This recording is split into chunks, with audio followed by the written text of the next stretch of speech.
vital role in patient care. They prepare patients for exams, they measure vital signs, assist in minor procedures, and collect lab samples. This is a career in high demand.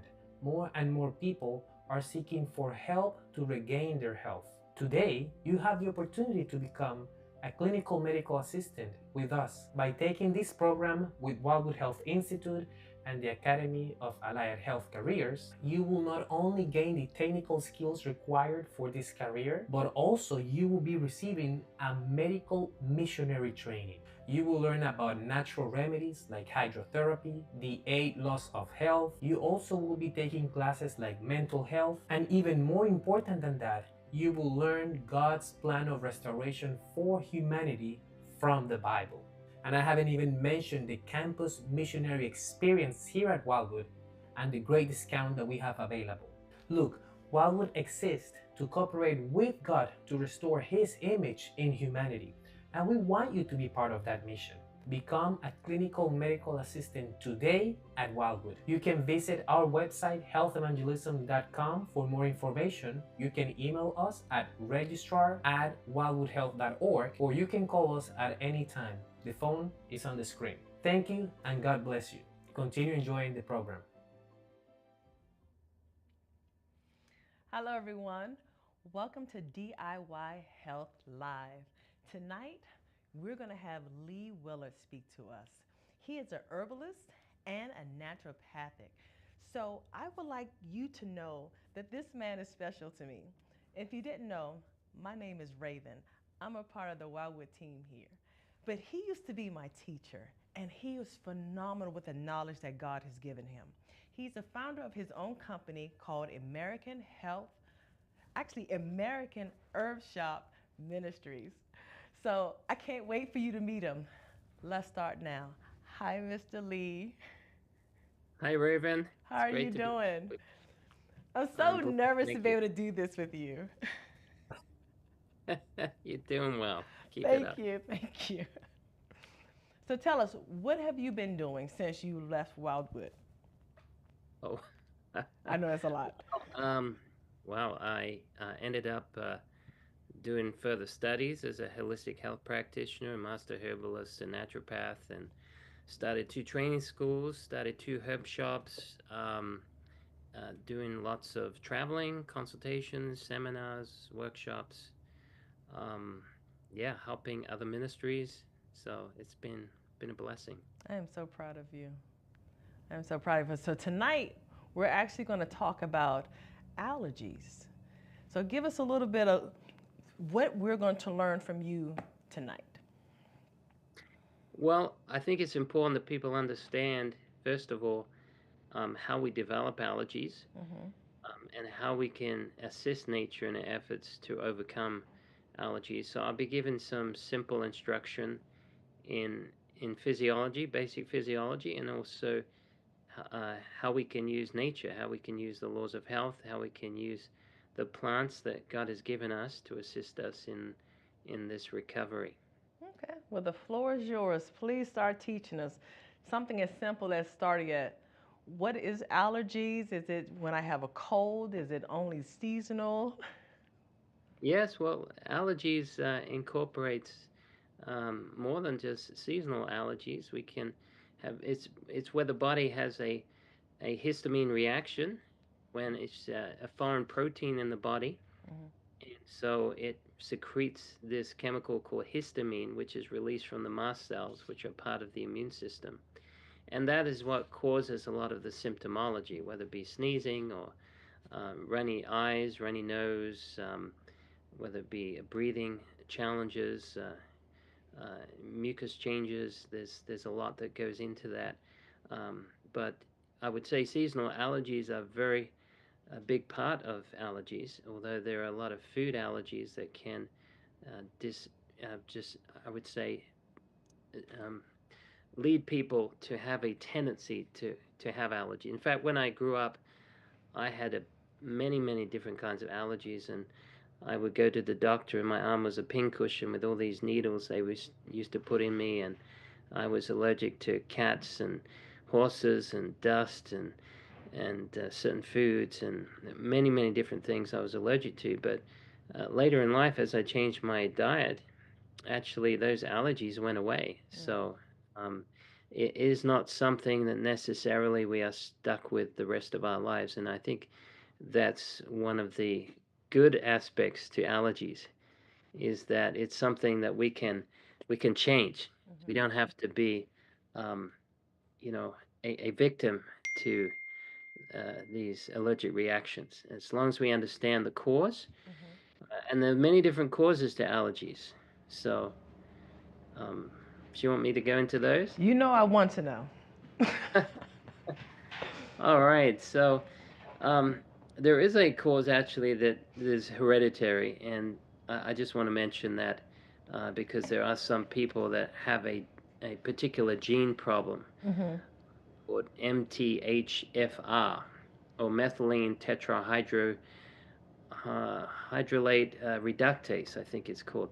And that's basically a gene it's basically messed up on the genetic code. There's a link that's sabotaged, basically. So anyway, even for those people, there is some help. I may go into that a little bit later, but for the most part, I'd say over 95% of us can actually get some improvement just by making some very simple changes. So whenever you have some allergic reaction, the body is basically creating an immune response to the protein that it's exposed to. So let's just take, for example, pollen.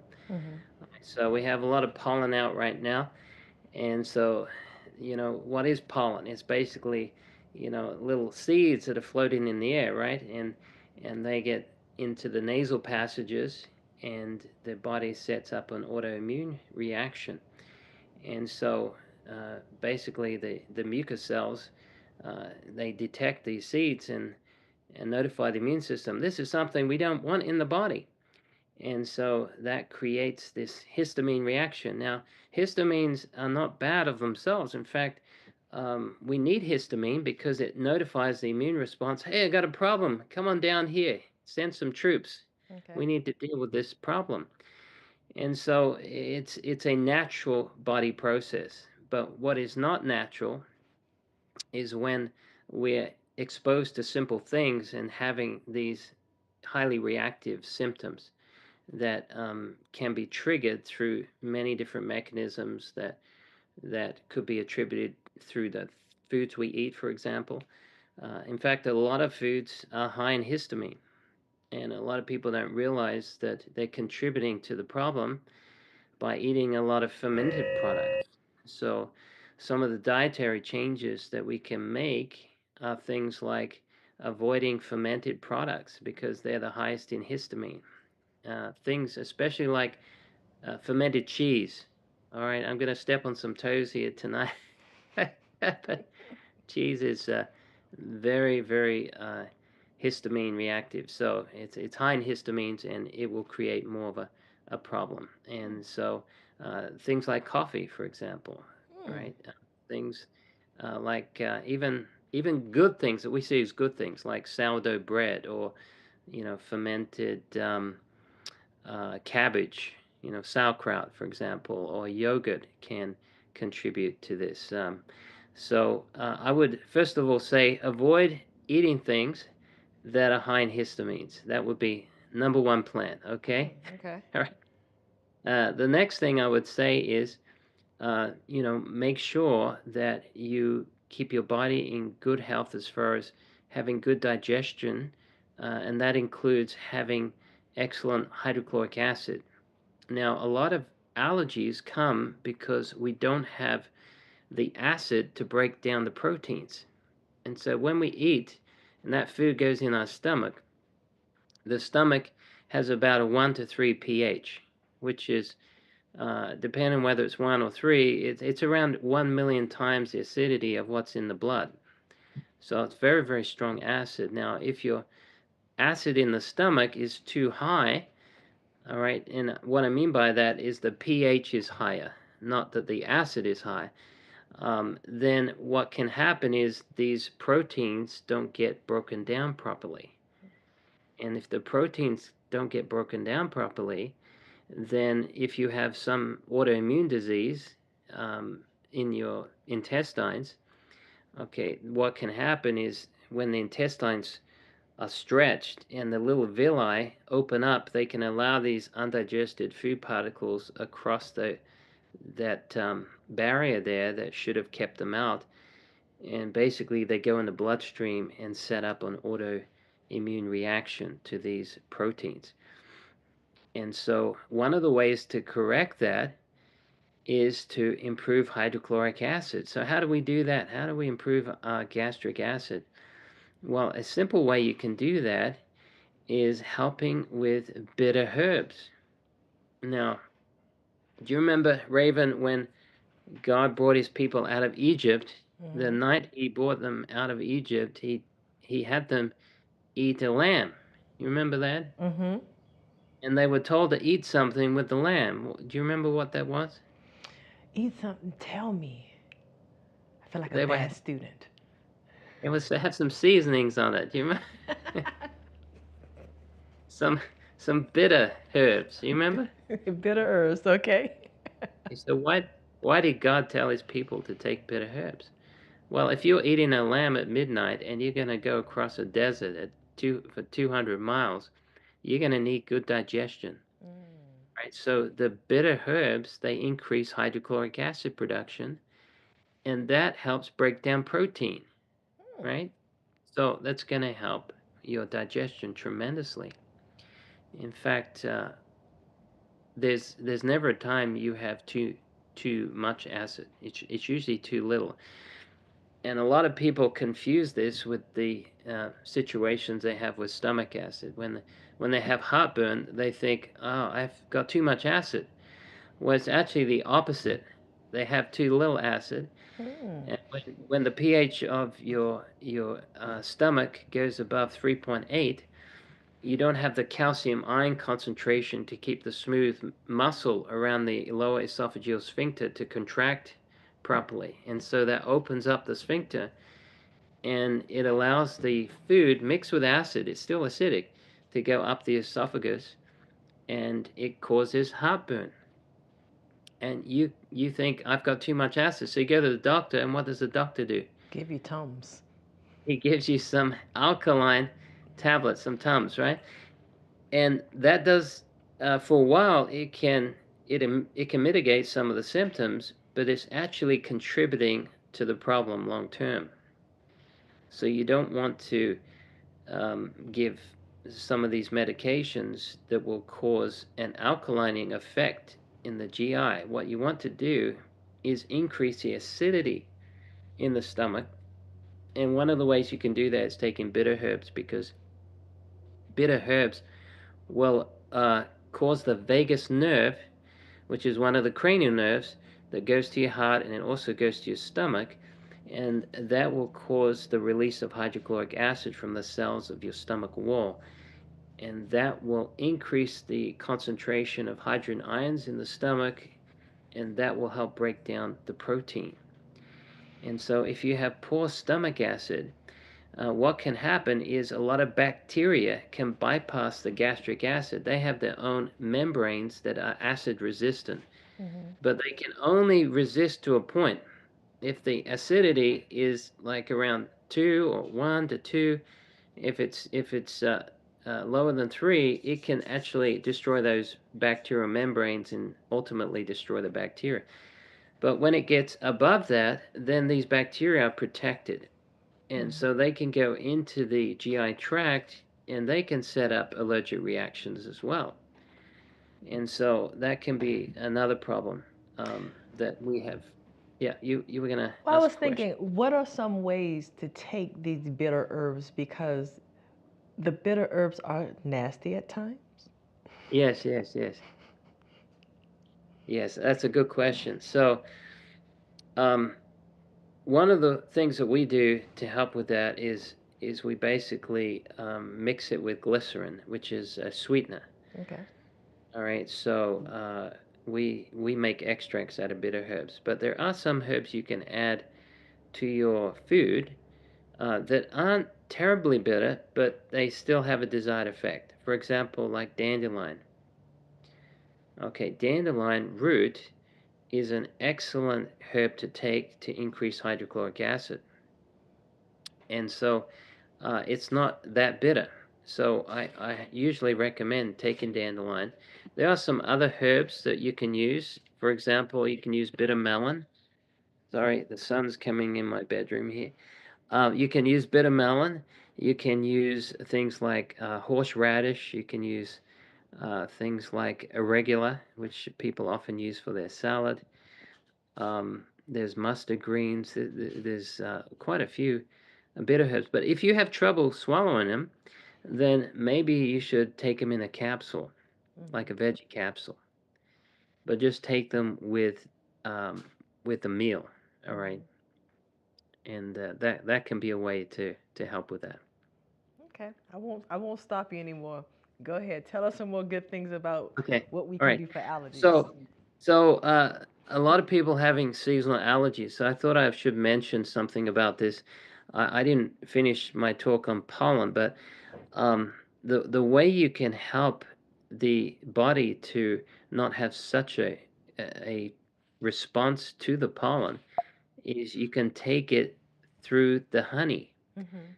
Okay, so you can take propolis, and propolis has some pollen granules in there. And in fact, you can even, if you want to, you can even get the pollen in granulated form, and you can consume it. You just start with a little bit, like 2 or 3 granules of it, and just increase each day and to the point that you can take a teaspoon. It may take you a couple of weeks to get there. But what that does is it basically causes your body to get accustomed to the pollen, where it can set up its own immunological uh, reaction that isn't as volatile as the one you're going to get when you're directly exposed to it. So it's a principle of exposing yourself a little and often that creates what we call T regulatory cells that basically help with autoimmune diseases. And so you get familiar with these particular, the pollen in your system. And because it's gone through the natural immigration process, it's not basically going directly into your bloodstream, but it's going through the digestive system. The body has an easier time working with it when you're exposed, in a situation where it's going up your nasal passages. Then the body can have the more graceful response to it. So it's not having such a knee-jerk reaction to the pollen. Okay. And so over time, you can train your body to get accustomed to the pollen if you have seasonal allergies. Now, another thing you can do, I'll bring in some herbal things that you can do, is using some herbs. Okay, so the best herb that we've used for allergies is nettle, and that is stinging nettle. And the botanical name is Urtica dueca, and this is really, really effective as a natural antihistamine. Okay, so taking nettle on a regular basis, I would say we probably see around 90% of people within 2 hours have their seasonal allergies reduced to very little in 2 hours just by using nettle. So this is something you can make as a tea. You can also make it into like a stew, something like that. And green leafy vegetables are one of the best things that people can take for allergies. And the reason for that is because they're high in folic acid. So your dark green leafy vegetables, because they're high in folic acid helps to basically keep in check histamine. And so it can have a balancing effect on histamine, so it's not going to be released in such an abundant amount that it causes the triggering of the mast cells to release a histamine. Another herb that can help with the mast cells is milk thistle. And milk thistle helps stabilize the mast cell membrane so it doesn't rupture. And it's the rupturing of the mast cells that causes the histamine to be released, and that's what causes the reaction.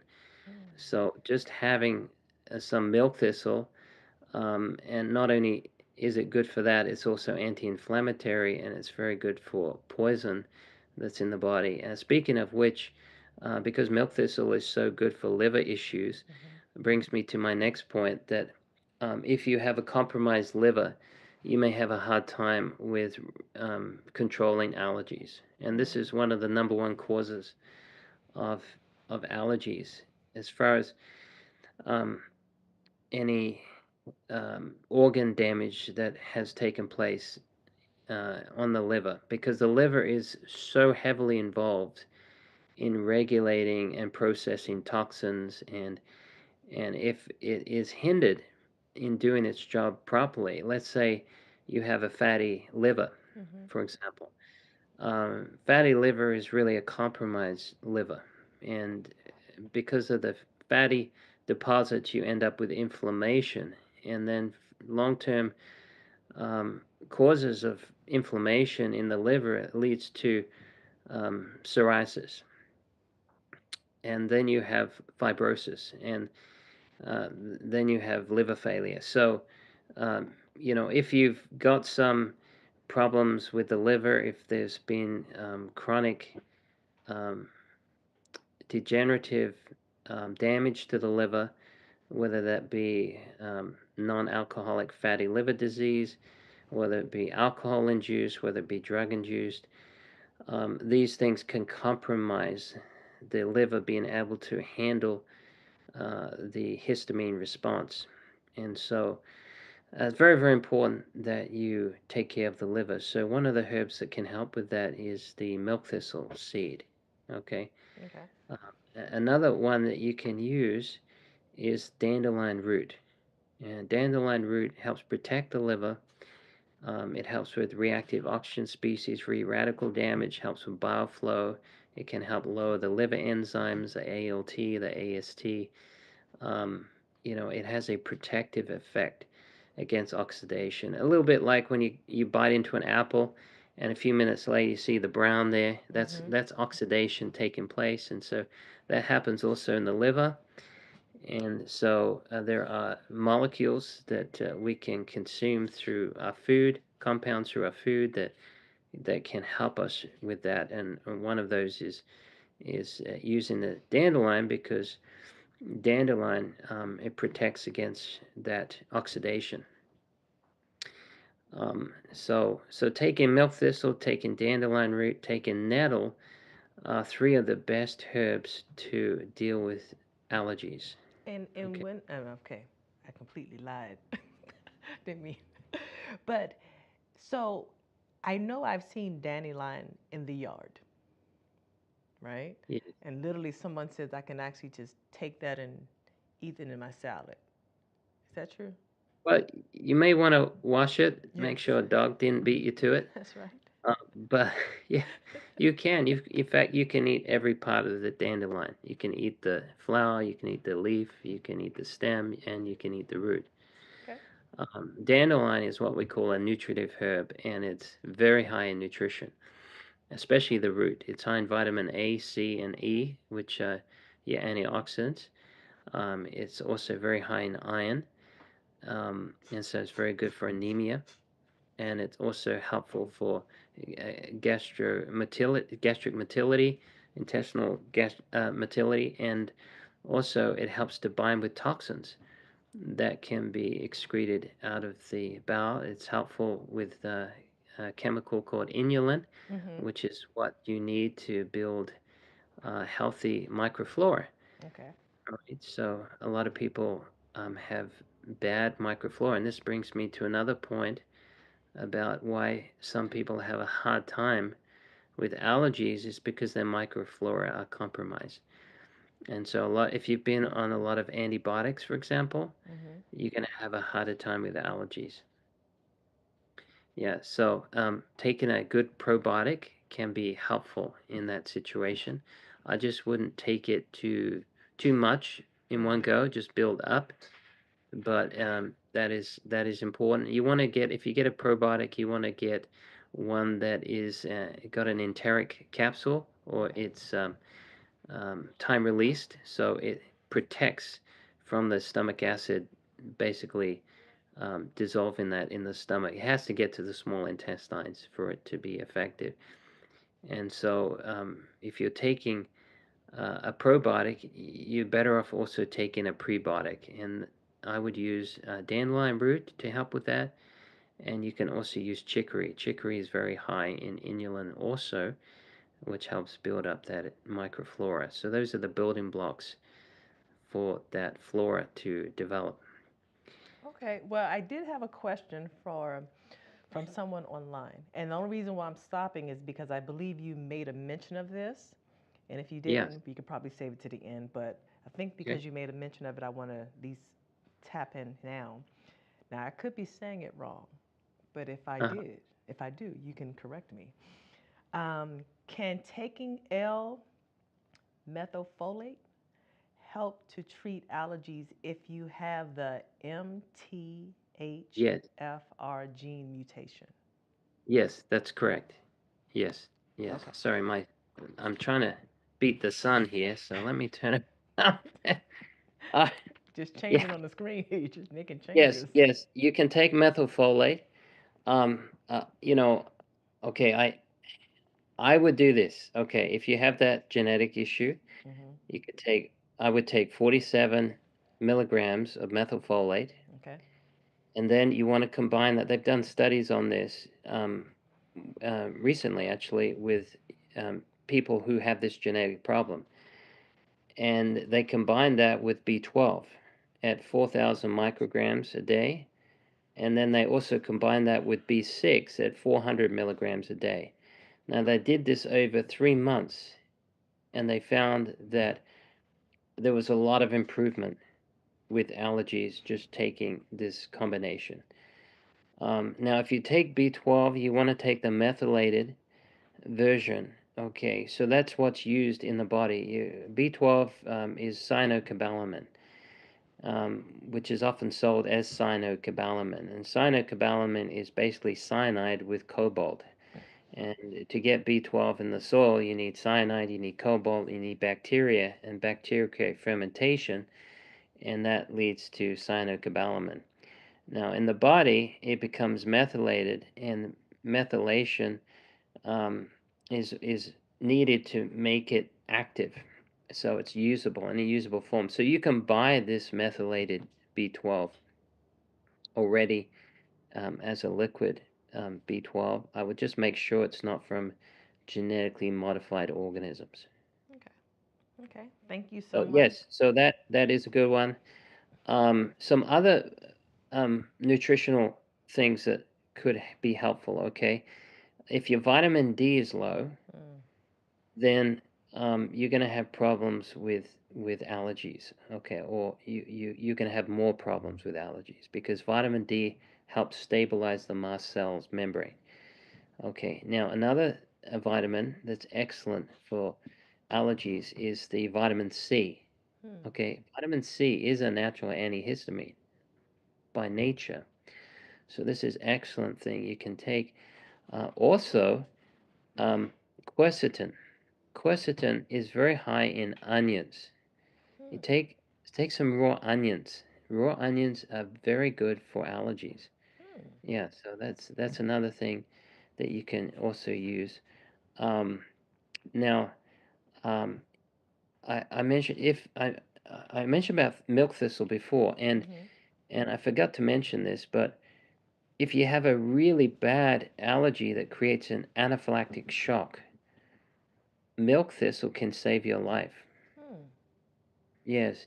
Now, I would also use charcoal, and I know you're familiar with charcoal, It saves and my life all the time. It just saved yeah, my cat. yeah. So that is something. If you have a severe allergy, anaphylactic shock, I always encourage using charcoal. Clay would be the next one, and then milk thistle. So yeah, these are things that everyone should know because you never know when you're going to have an emergency situation. You don't wake up in the morning saying, "Oh, I'm going to be needed for an emergency today." No. Have your emergency kit So, there. having this basic knowledge can prepare you for emergencies because let me tell you, when emergencies come, and they will, and they'll catch you always off guard, your brain just freezes and you want someone else to take control of the situation. And so just having some knowledge can just prepare you mentally to take charge when others may collapse under the pressure. So so yeah, sorry, I answer that question fully? Well, at this point, she said thank you. Okay. All right. Yes. We do we have any more questions? I like questions. I know questions are great because it actually expands your mind to what people really need, right? Yeah, exactly. Because I could go on some rabbit trail and no one's gonna be benefited by it. But definitely give us the next rabbit trail you have until another question comes. Mm. Okay, so one of the things that sets you up for having high amounts of histamines is inflammation. Okay. So the more inflammation you have in your body, and inflammation is a precursor to autoimmune diseases. In every single autoimmune disease, you have the birthing ground or the nursery is inflammation. Mm. When you start taking inflammatory products, and this can also go into the mental side of things. I mean, even depression is inflammatory, right? So emotional stress is inflammatory. And so the higher stress levels, the higher histamine levels. Hmm. I want you to expand more on that because I'm into mental health right now. I want to know more about that. Okay, so, you know, uh, so imagine you're walking through Wildwood. Mm-hmm. I did this one day, and I saw a little snake. After that, everything looked like snakes. All the twigs looked like snakes. It's Okay. amazing. But imagine you saw something slippery, slimy out the corner of your eye, and you turn and you see Hose. it's just a garden hose, right? Mm. Okay, so what does your brain do? It basically tampers down the amygdala. The amygdala is involved in it's like the alarm bell of the brain. It says Mm-hmm. emergency, emergency. Right, so you have three different types of stress. You have the fight or flight, then you have the adaptive, then you have the exhaustive stage of stress. And so the exhaustive stage is when your body's just collapsed. It puts you on the bed. You can't function. You're just basically staring at the ceiling. You can't, you know, you don't have a normal life. Simple things become hard. Mm-hmm. Making decisions become hard. Your body's energy level is very low. And so a lot of people I'm dealing with are in the adaptive stage of stress where their body is accustomed to it over a period of years. And then they get to the exhaustive stage and their body just they can't take it anymore and they just crying out for help. Mm. So, when you're in situations like that, you have high levels of cortisol.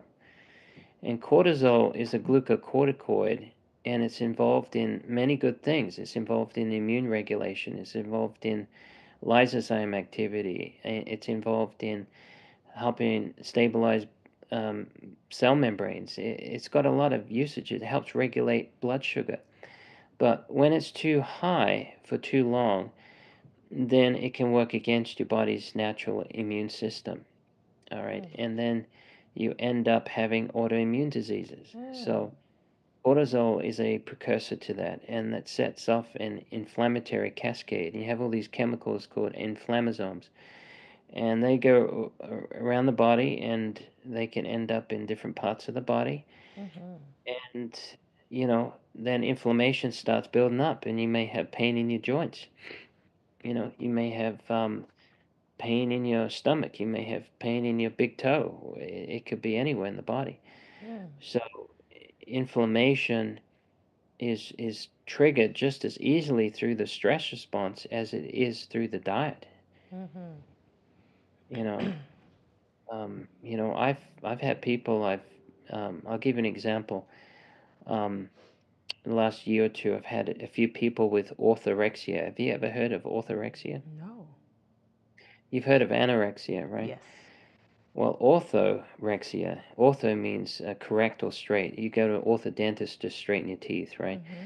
So orthorexia means an unhealthy obsession of right eating. So people get fixated on so many, you know, 7 nuts eating a day. They've got to Mm. eat, their fruit separate from their vegetables. They Mm. can't have too much of this, too much of that. Everything must be pure. Nothing must be non-organic, and they start getting so rigid in their. And I'm not saying there aren't foods that we should avoid. I'm not saying that, Right. but um, they get obsessed to the point where they get fixated on it, Mm. and their body sympathizes with the state of the mind.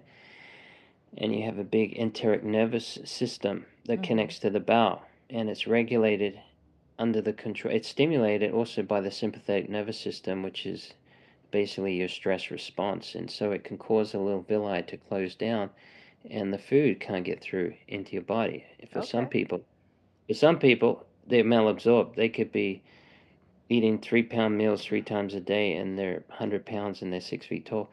For other people, it can open up their bowel, and they can end up with undigested food particles, have allergies as a result of that, and basically end up with the opposite effect, and they put on weight, and they have highly reactive bodies. They have high amounts of inflammation. They have high amounts of autoimmune disease, and it's all connected to their thoughts. And all of this can lead to them having allergies. Correct. Yeah. Wow. You know, I have questions for you now. Oh yeah. You said so much, but people are now excited to ask some questions. Okay. Go ahead. So let me first start with this first one. And because our time is short, we're probably going to have to make it concise. How much milk thistle for anaphylaxis and in what form? Yeah, I would take as an extract because it goes straight in the bloodstream. Okay. You don't want to have people digest it before they can use it. So as a herbal extract, that would be the best way to use it. And as far as the amount, I would personally take probably 2 teaspoons as an extract in that situation. But my first line of defense would be charcoal. Mm. My first line, yeah. But it certainly wouldn't hurt to take it in conjunction. Um, but yeah, I would definitely take some charcoal, Okay. and I would probably take at least a tablespoon, maybe even 2 tablespoons of that. And when you But you say want to that, mix that with water. You don't want to put it dry in their mouth. It'll asphyxiate them. how much water? How much water? Just in 4 ounces or so. 4 ounces of water. Eight So, ounces would be fine. I okay. mean, as, as much as it takes to get it down. Okay. All right. The next question is how much dandelion root, I think is saying also stinging nettle, should you mix them together? Um, okay, how much dandelion root and should you mix them together? Okay, I think I'm now getting the question. So, how much dandelion root, stinging nettle, Hmm. milk thistle, should you mix them together? So, I think there's two different questions. One, how much when it comes to the dandelion root, the Yeah, stinging yeah. nettle, and So milk thistle, and then should you ever mix them together? you can mix them together. It's no problem. And I wasn't suggesting you take everything at once. Um, look, usually 9 times out of 10, taking nettle will get rid of your allergies quicker than anything else. Mm-hmm. Um, And so you don't need to take dandelion. You wouldn't need to necessarily take milk thistle at the same time. However, you could take them as an ongoing remedy just to have some protective effect upon the liver if you have some liver damage, if you have, let's say, fatty liver. And this is very common. This is actually more common than people realize. There's over 100 million adults in the United States that have fatty liver. In fact, if you're obese, you have an 85% chance that you have fatty liver, which is the same risk factor as diabetes. So, you know, that is significant. And fatty liver leads to inflammation. Inflammation leads to, over time, it leads to cirrhosis, and cirrhosis leads to fibrosis, Mm. and that leads to liver failure. So we have even children having liver failure. It's unbelievable. Wow. That is Then amazing. you have drugs that can compromise liver function, like acetaminophen, for example. Mm-hmm. Your common aspirin, right? Um, your alcohol. Alcohol will do a quick. In fact, that's one of the biggest causes, alcohol consumption. But having too high a lot of people think if you have fatty liver that it's caused through fat. It's not the case. It's caused through high carb diet. Hmm. High carbs that aren't used by the body, the liver has to change them to fat. Okay. And we have a process called lipogenesis that takes place by the liver to convert those excess sugars because the body can only have so much sugar in the blood. Mm-hmm. So it needs to convert those to fat. And so over time, the fat can build up in the liver. Okay. So we don't have any more questions. So what I would like you to do in the next 12 minutes is Mhm. to give us other things that you can see that could cause allergies within a person, or if you have allergies, do more of these things. Yeah, so I'd say the biggest cause of allergies are dietary factors, okay, eating foods that are very high in histamines. Junk foods create junk histamines. Okay. Um, and then poor digestive health. Poor digestive health. So increasing hydrochloric acid, for example, making sure you've got good amounts of fiber in the diet because that helps to lower histamine levels. Um, and then on top of that, nutritional support for vitamin D, vitamin C, using things like the nettle, the dandelion, the quercetin, the milk thistle. They're all helpers to dampen these mechanisms. And then take care of your liver and make sure that you're not eating too many carbs. In fact, fasting is one of the best ways to help the liver. If you have a fatty liver, there's a process called autophagy where the cells are basically recycled.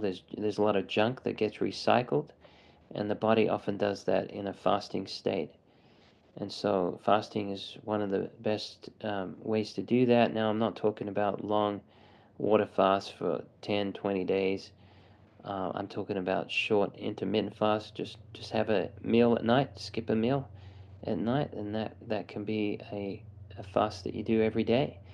And that's why we have the word break fast, right? It came from breaking a fast. Mm-hmm. So that can be very, very useful. Um, and yeah, so if you do have allergies, those are very important things to pay attention to. And also green leafy vegetables, right? Because that's where you get your folic acid. And your folic acid, the more folic acid you have, the less your histamine will be a problem. Okay. Now, And I got a also question. B3 or niacin, I forgot to mention it before, but B3 and niacin can also help reduce the histamines. Do me a favor, repeat that again because I think I was going to say you have another question and then it got muffled. Sure. So I was going to say B3 also is another excellent vitamin. that can help protect you against undue amounts of histamine. Okay, thank you so much. Now, how much ground chicory should you use and how should it be prepared? Well, you can make this as a herbal tea. I like to encourage people to get like there's a lot of good green coffees out there that don't have caffeine, like Ticino, for example, and you can get that. That's a brand name, but they're very good teas. They use chicory root, they use ramen seeds, they use dandelion, and you can just put a tablespoon of that in a cup of water, or just get some roasted dandelion. That's really nice, and add a little honey, or you could add a little almond milk or something like that, and take that as a beverage instead of your supper. And it's not going to fix it straight away. It's going to take time. But the way your body heals, the gastrointestinal system is through basically good food, good circulation, and intermittent fasting. Really, because that gives the body time to repair the damage that's been done. All right, so this is really important for people that have abused their digestive system. And one of the signs of that is if you have H. pylori. H. pylori is in about 50% of the population. It has a work to do. It has a cleaning up job to do. But if there's poor stomach acid, then it can take over and it can be a bit of a menace in the body. Mm, But if you have good digestion, these bacteria can actually work for you, not against you. okay. Well, I have another question for you. Yes, Is fasting with fruit and veggies helpful for the liver?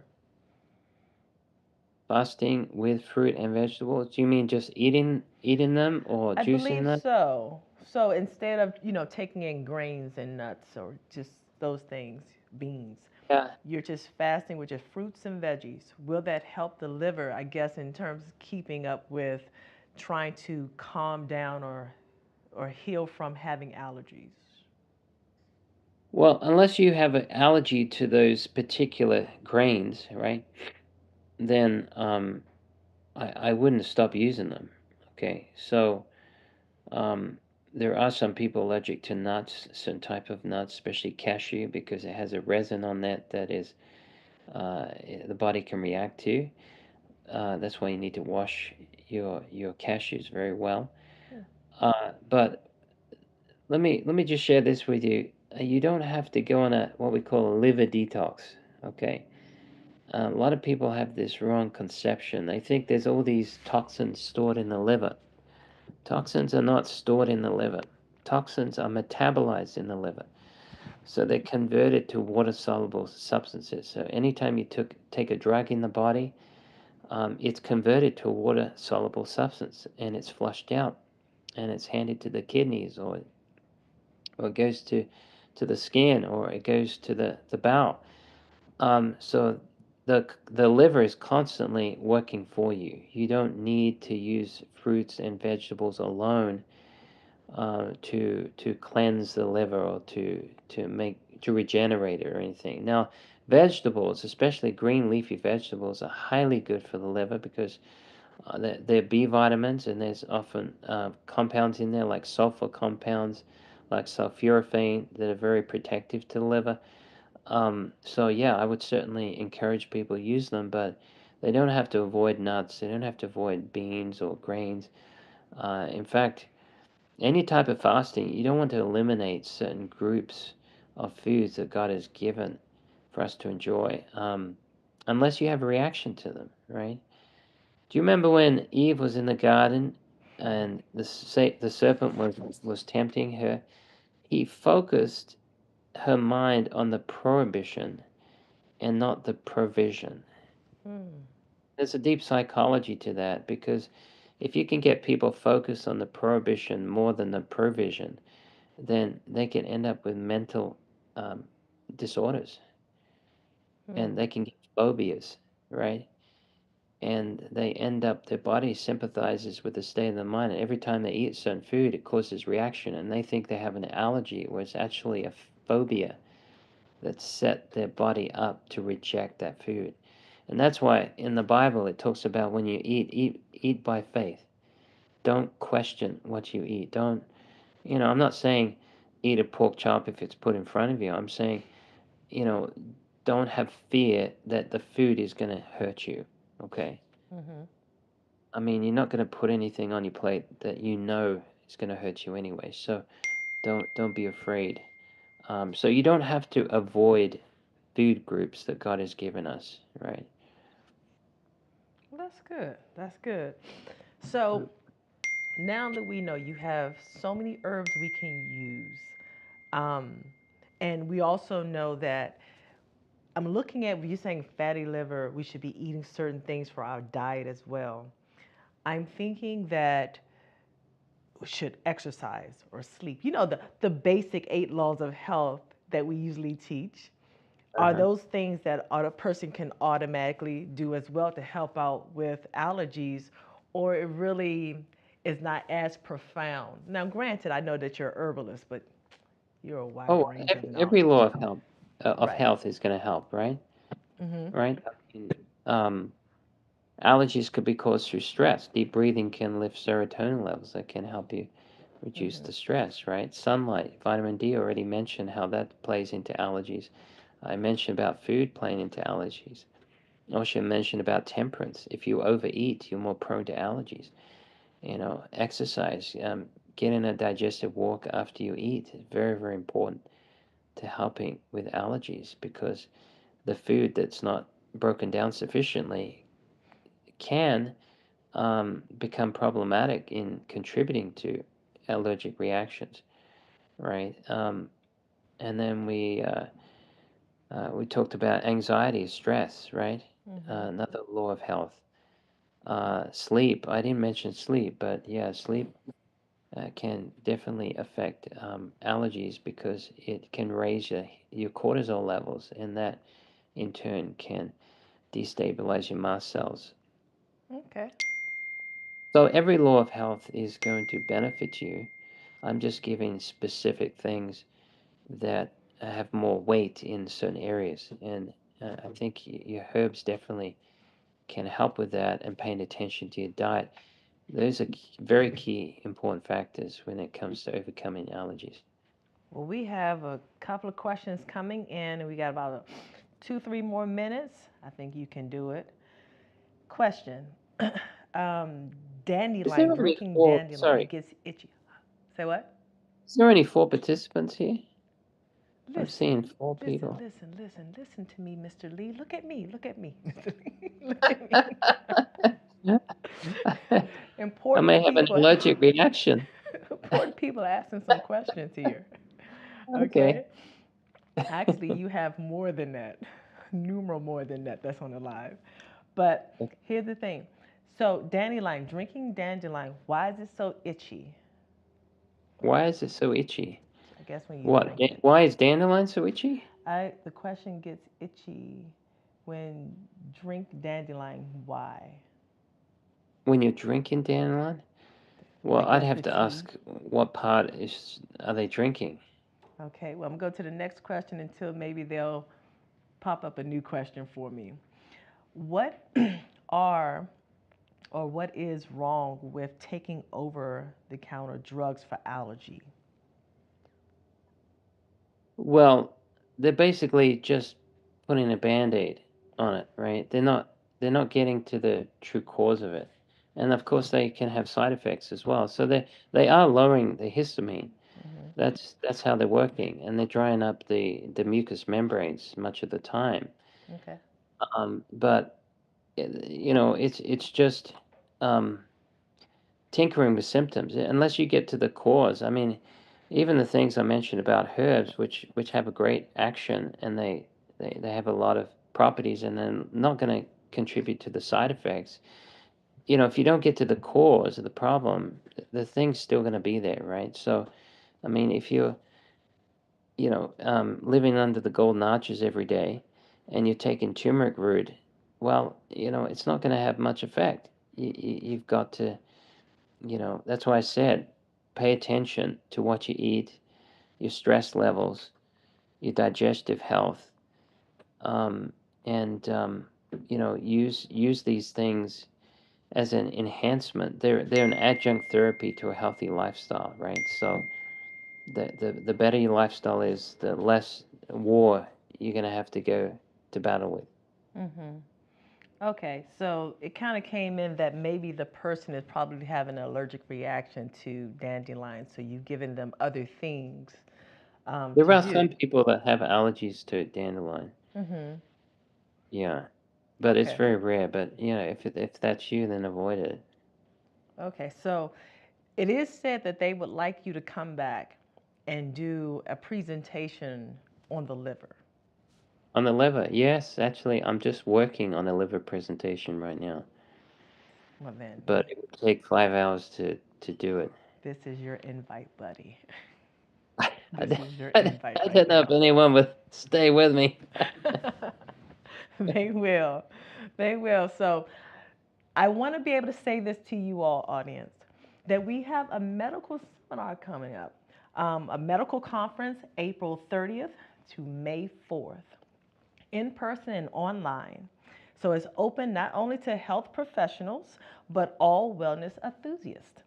So lifestyle medicine strategies for heart health, right? And we'll have speakers, Dr. Youngbird, Dr. David DeRose, James Markham, many other talented and wonderful people.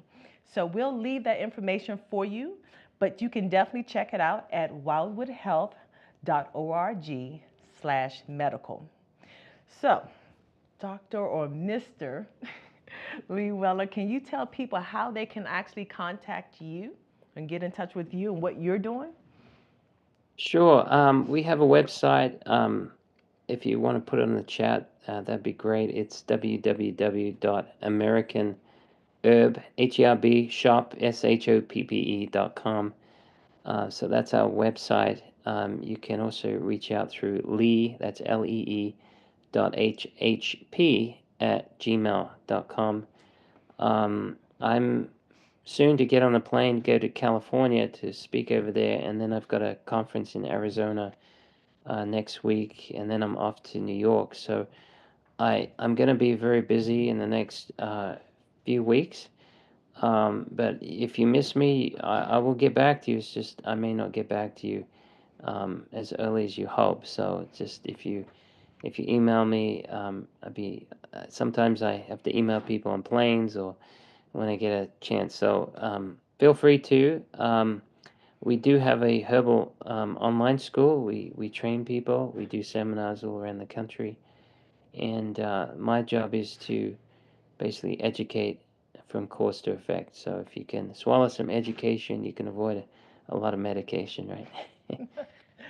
So I am beyond proud of you. You are an excellent teacher and you are a wonderful friend. And so I think your ministry is a blessed one for many people. And I can't wait for you to come back. So we're going to get you. Okay? I'll let all my people know I'm on your site. Sorry, Amen. I didn't let anyone know. How could you do that? How could you not do that? I'm sorry. I'm so busy packing things for California right now. I nearly missed this lecture tonight. So We don't tell people that. I'm thankful you stuck around. Well, thank you. And tell tell Miss Amy and the children hello and love from Wildwood. All right? I sure will. It's so good to see you, Raven, and thank you everyone for tuning in. And yeah, if you have any more questions, reach out to me. Be happy to help you. Amen. And so for you, audience, thank you again for tuning in to DIY Health Live. May you have a blessed day. We'll see you soon. Bye. Bye-bye. I'm Dr. James Markham, inviting you to our annual medical conference happening from April 30th to May 4th here at the Wildwood Health Institute. You won't want to miss out on learning lifestyle medicine strategies for heart health, You're also going to get CME credits. This is your chance to gain cutting-edge insights from renowned leaders, give you a chance to make an impact on the lives of your patients, and as a bonus, you can enjoy the beautiful scenery surrounding Chattanooga, Tennessee. If you're someone who is simply passionate about living your healthiest life, you'll love to hear from these experienced speakers as well. Register now on the link below. I hope to see you there.